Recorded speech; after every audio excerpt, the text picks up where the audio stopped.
point, we are going to make the transition to the business portion of the meeting, and you are more than welcome to stay for that. But we also realize you have a lot of other things to do as well. So.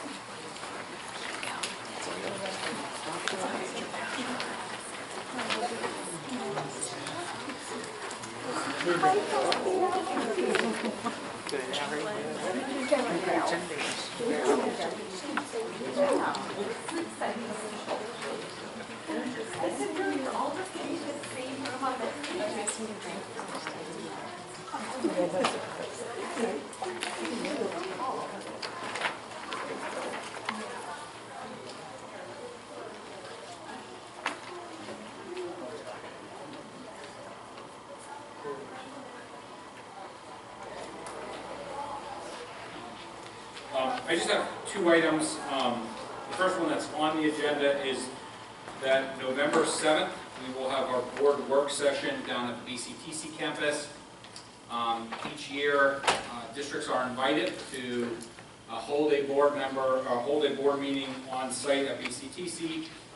Since a significant portion of our students, about a quarter of our students every year, go to BCTC, it gives you, or the high school, gives you an opportunity to go down there. They will give a tour, and then we will have the meeting then at 7 o'clock for that. The second item that's not on here is, and I'll transition to Tom in a second, the middle school, high school construction has begun. If you haven't seen it, it is exciting. There is a lot of digging going on. There's a lot of prep work. The first portion is the 6th grade addition out the front of the building. They've already started digging to get the footers in. The fencing is all up. Not the greatest timing, the week of homecoming, but we were trying to get things mobilized so that they can begin getting footers in before it gets too cold. Work is starting to be prepped on the back, and then they will start beginning the stormwater basin, as well as start digging for the footings for the tower. So things are happening, and today the bond was officially sold and processed, and I'll turn that over to Tom to kind of go through that. Yeah, the bond sale was scheduled for today. It's going to close on the 25th. It takes from now until the 25th to get all the money together and to register all the bonds. But the sale went well. It took about all morning. It was for sale in the open market, and the rates were a little higher than they were when you projected this. Well, a lot higher than they were last year. But 2 weeks ago, they were a little bit lower, and the rates have to keep creeping up a little bit. But we're still, I think I said last time, we were at $4.4 million as a bond payment ongoing. We're at 4.43, so about $30,000 more than we were a month ago. But we're still about $175,000 under what we were budgeted this year and going forward. So that's the good news. But yeah, we'll have the money on October 25th, and we'll begin investing that money along with making payments out of it. So the yield on the arbitrage yield on the bond is 4.8. So if we earn over 4.8, we've got to give it back to the IRS after a certain period. So, but it went well, and it's all in here to read. So we'll net 60, even though it says 58,795, that's the amount of principal bonds that are out there that are sold. Some of the bonds have a higher yield coupon on it, meaning that when they cash it in every 6 months, they're getting 5% instead of, and the rates are under 5%. So they have to pay up. They paid more to get that money, to get that bond.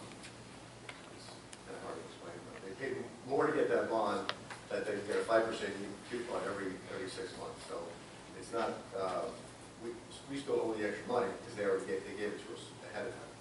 So we'll give it back in interest when they cash in their coupons in April and October. So it's, but the net amount we're going to receive out of this is $60 million. So Tom, our first bond payment under the new bond would be April, correct? Our first principal payment. Yes. We'll make an interest payment in the fall. Or wait, no, everything's April 1st. You're right, April 1st. There's both interest and principal. And that's why then later on, you'll see in the agenda, we're recommending the transfer of $2 million from the capital reserves, because we have budgeted that full bond payment for this year, but we won't be paying the full bond payment. We'll just be paying one of the payments in April. So the October payment, we're proposing we put into capital reserves to then add to paying the cash for the project.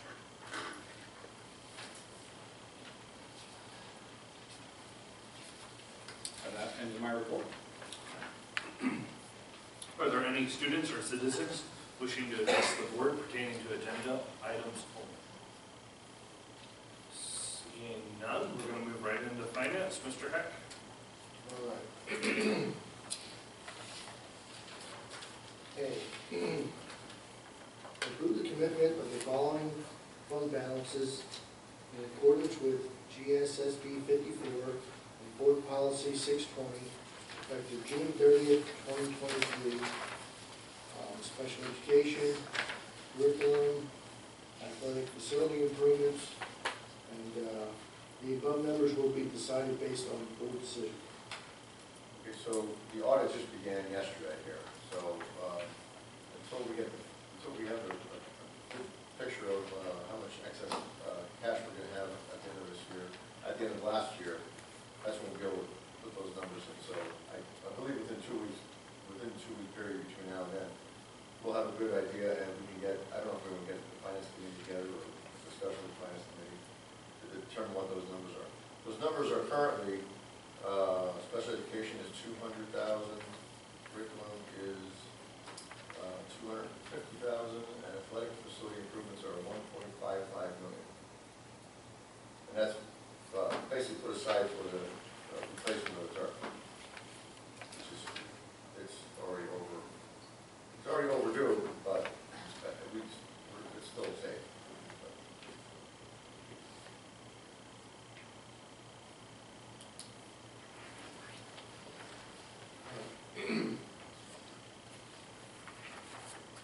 B, approve the transfer of $2 million from the general fund to the capital reserve fund as budgeted in the 23-24 fiscal year for the MSHS renovation project and the capital improvement project in accordance with the district operation plan.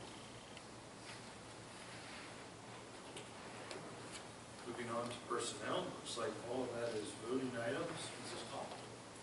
A, I make a motion to approve, retroactively approve the change in status for Aaron Mahoney for long-term substitute to temporary professional employee on an emergency certification. Future employment status in conditional on completion of steps outlined by PDE for emergency certified employees effective August 14th, 2023. Excellent. Any comments? Roll call? Hedrick, Yes. Feiler, Yes. Rissmiller, Yes. Heck, Yes. Bats, Yes. Kaufman, Yes. Cloud, Yes. Fox. Yes.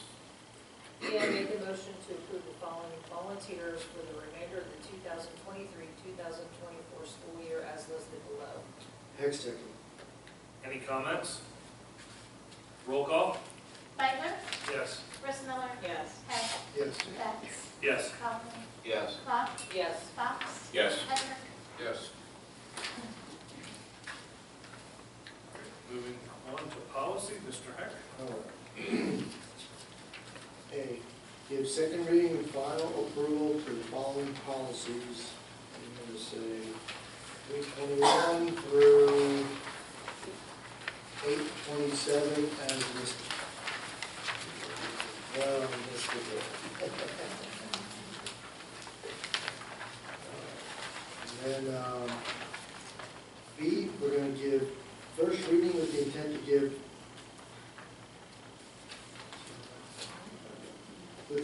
give second reading and final approval on November 21st, 2023. And again, I'm going to say policy 701 through 717 as listed. And then, we'll go to C, approve the retiring of the following policies as listed, 713 through 17.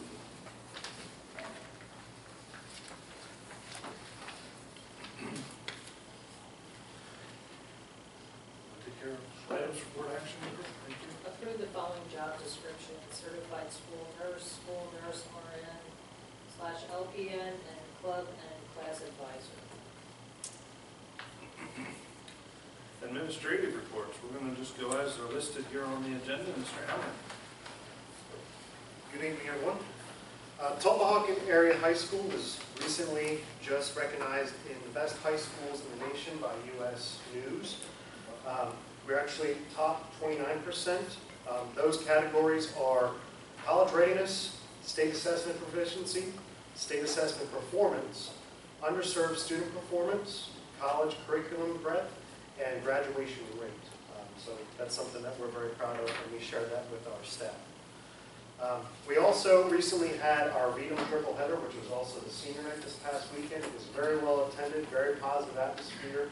We even had a dunk tank where myself and some of the teachers got dunked numerous times. And very happy to say mostly that my children dunked me in the water, so they had a blast with that. We went over our students of the month, and I'd like to go into our PBIS Pride students and teacher. If you remember, PRIDE stands for Positive, Respect, Integrity, Determination, and Effort. And what we do is we look for teachers and students that are identifying with those specific characteristics. And our high school PRIDE teacher of the month is Holly Bear. And our high school student of the month is Aiden Garina. Thank you.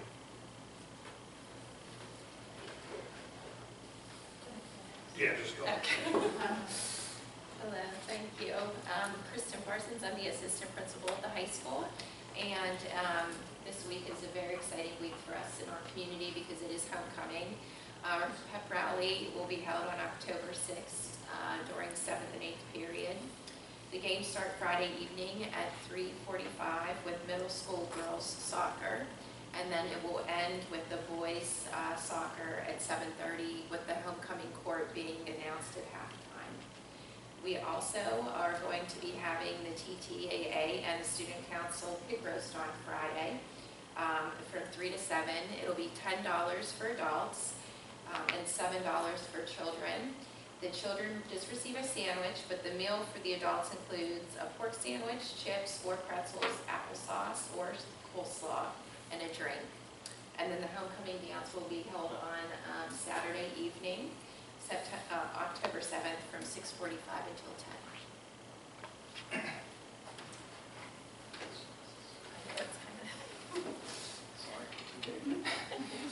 Good evening again. A few updates from the middle school. On an academic note, a few weeks ago, our math and ELA teachers started pulling our intervention groups using data from STAR and Freckle, which all of you approved for the purchase of. That way, to utilize the data to find those common deficit needs of the students and then roster them appropriately so that 2 times per 6-day cycle they're getting the ELA, the language arts help, and then 2 days per 6-day cycle they're getting the math help if the data supported those decisions. Pride and the Pride points, similar to what Mr. Hamrick had mentioned. For 7th grade, Gavin Grimm is our Pride Student of the Month. For 8th grade, there was a tie.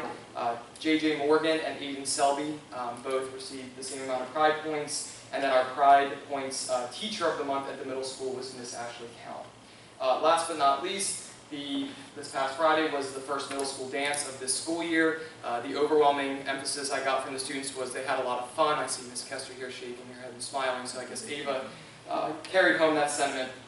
It was very well attended. The students had a great time. We look forward to the next one on October 27th. It'll be a Halloween-themed dance, again, 7 to 9:30 like normal. Thank you.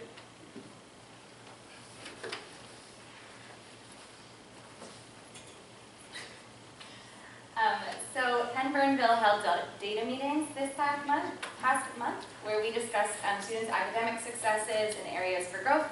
Our coaching team led each grade level in creating actionable steps for all of our students to help continue their growth this school year in both ELA and math, and focusing not just on Tier 2 and Tier 3 support, but also Tier 1 instruction and how instruction is happening in the classroom. Our kindergarten team hosted parents at our Piggy Pancake Breakfast, where we celebrated the letter P. I was positively pleased to be included. And we had a really great fun tasting a variety of pancakes made by several members of our staff, including our coaching team, Dr. Quirk, Dr. Matlack, and Dr. Nextman. The chocolate chip pudding, yes. I met with all of our 6th graders last Friday to talk about our new student leadership team at Penn Burnville.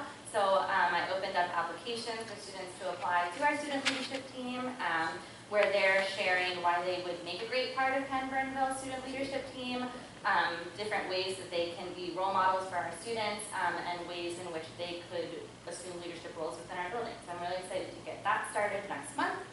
I also wanted to shout out my sister, Jamie Babzak. She donated a free little library to our school.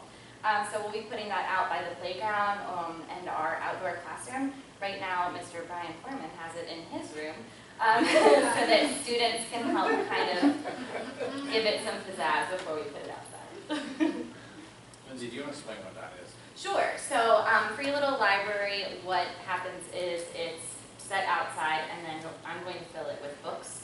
And then students can take one while they're outside, when they're at recess, but it is available for kids to take one, put one in, kind of a give and take situation. So and we will monitor it to make sure it's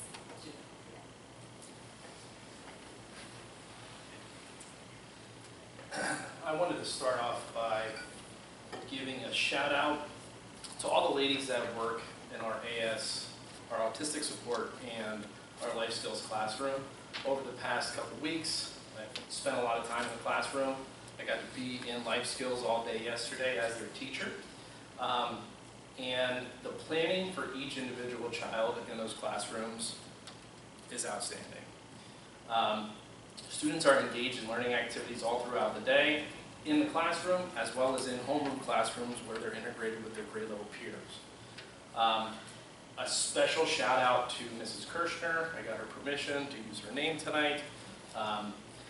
She was helping me with a little guy yesterday who told me that he would never love me, but loved Mrs. Kirshner. And Mrs. Kirshner then, you know, got some not so nice words, but she just played it cool and just made that little boy's day. It was just so awesome to see. Some exciting things coming up at Bethel. Our 2nd annual rebranded Race to Raise is not this Friday, like the calendar says, it's next Friday, the 13th. Hopefully that's not bad luck, but excited for that. Some past events, our annual haircut event, we were able to give 45 students haircuts before the first picture day. Our PTO Grandparents Night hosted over 300 participants of the community that came to the school with grandchildren and extended family members to enjoy some awesome activities. My in-laws came, brought my son, he's not school age. And lastly, I just wanted to share why I'm proud and humbled to be part of this school district. I recently went through some things, and the overwhelming support by my building, the administrative team, school board members was just incredibly humbling. And a special shout out to Dr. Netznick for not only being able to steer Bethel in my absence, but being a great leader and friend and reaching out, making sure I was okay. So thank you very much.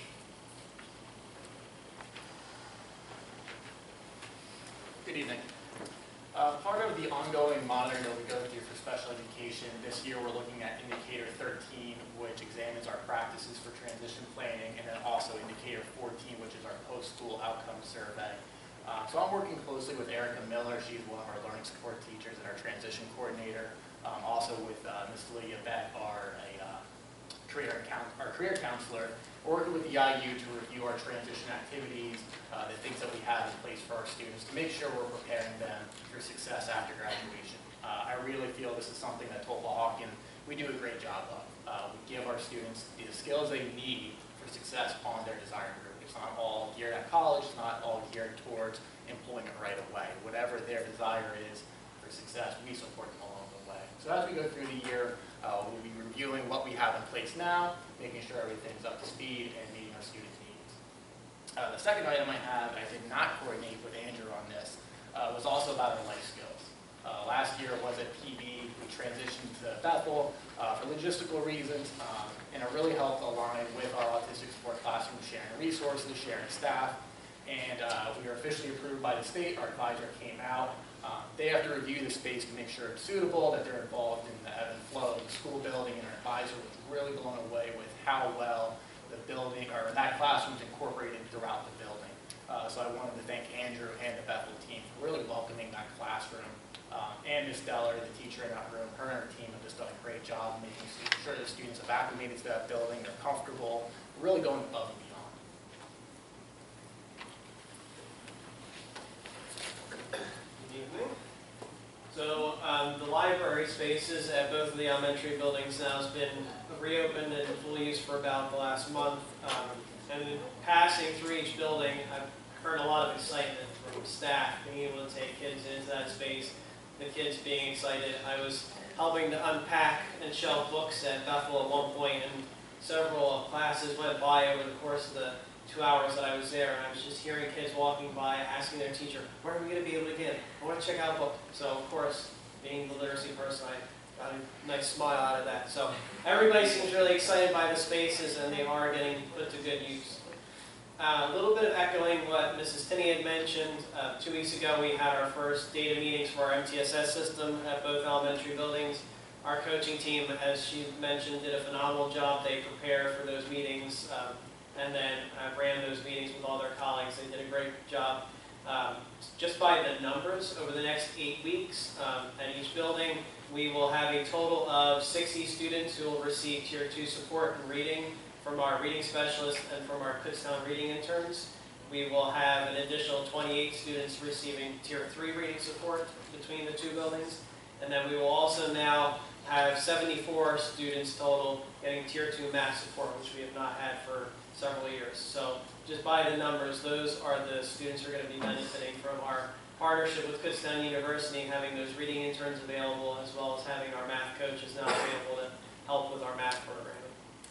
And then lastly, just as a way of an update, our literacy and math academic planning teams met 2 weeks ago. Each of those teams reviewed the goals that we established last year that were shared with the board.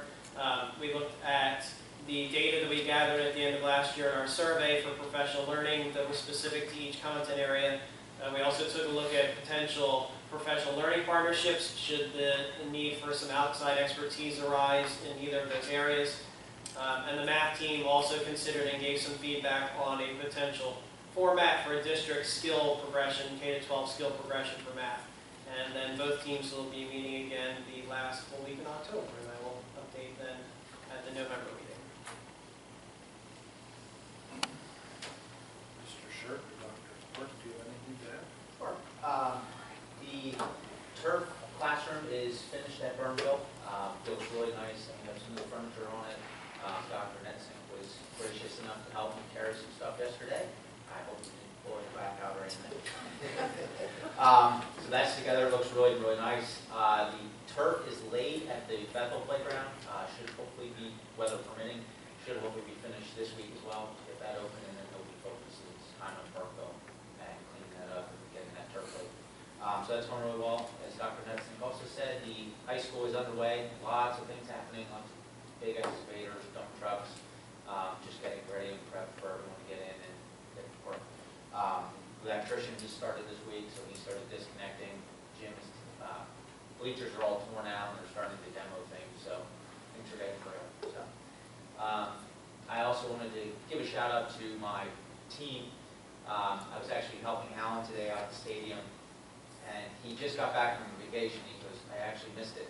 It was the first job I actually missed, be on vacation, and he has nothing but positive things to say about how everyone is welcoming here and how nice everyone is to work around.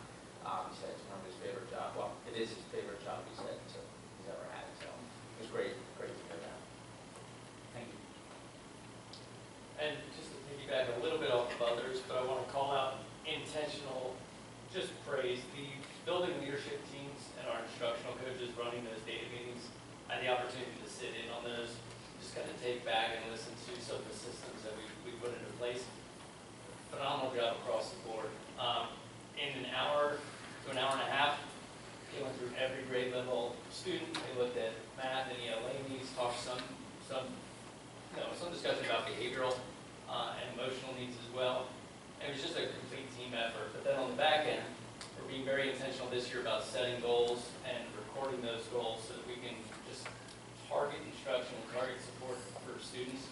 And we can measure that then and really see, is what we're doing effective? So rather than just talk about helping kids, we're diving all in, we're making sure that we're making an intentional effort at it. And all of that, they have been put in play, we have that all in motion, that's all of last year's planning to get us to this point. So I'm excited to see where we go with that, but phenomenal job across the whole team. Some irons that we have in the fire that we're going to bring up to kind of take that next step. Next month, I hope to bring to you just some information about the new science field standards. So in July 1st of 2025, we have to adopt those. So we've been kind of creating a roadmap of bringing our teachers on board with what those standards are, what kind of resources we might need in the long-term plan to make sure they're implemented in a way that our students can benefit. And we're also going to be doing a math curriculum resource review this year. We have not reviewed a resource since 2016. That's a pretty long time to have a resource. So we have a committee put together. We have some programs that we're going to evaluate. We have a process of evaluation. So my hope is every month just give you a little bit of an update of where we are with science, where we are with math, and ultimately kind of looking at how our curriculum can morph to adopt those new standards and that new resource.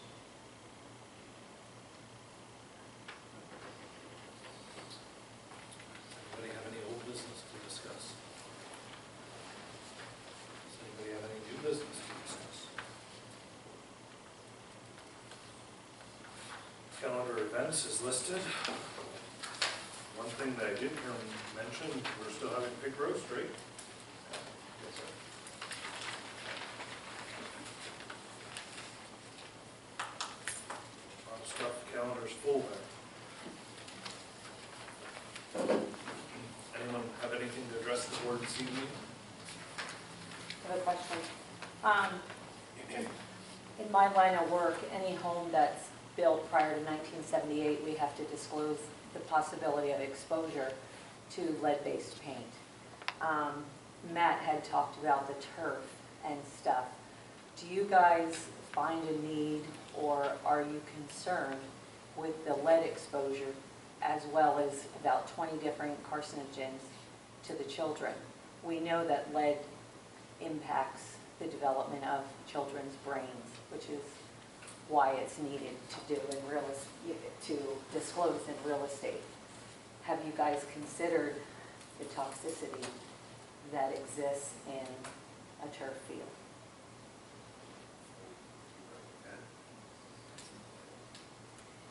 I believe it's the Netherlands that they're actually removing all turf fields within the country. I might have the country wrong, but there is a country that is doing it because of the science that is showing the level of toxicity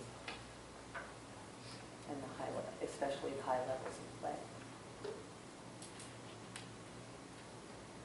Are we talking indoor or out? Turf field, period.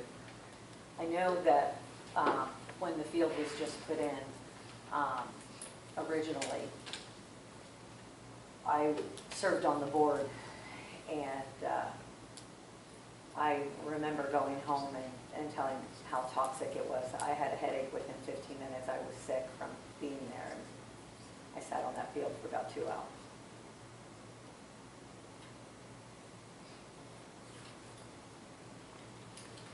Has it been discussed? Has it been considered?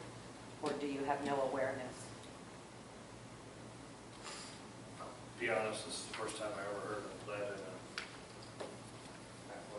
athletic, yeah.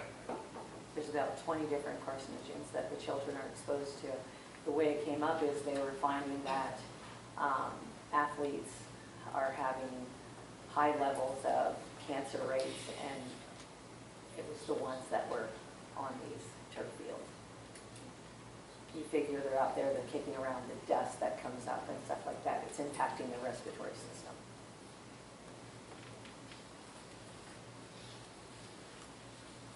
Just asking a question.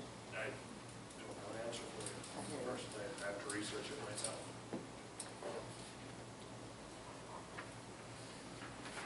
Anything else? Seeing nothing, we will be having an executive session for personnel meeting. Looking for a motion to observe that. adjourn. Ed second. All those in favor, please consent by saying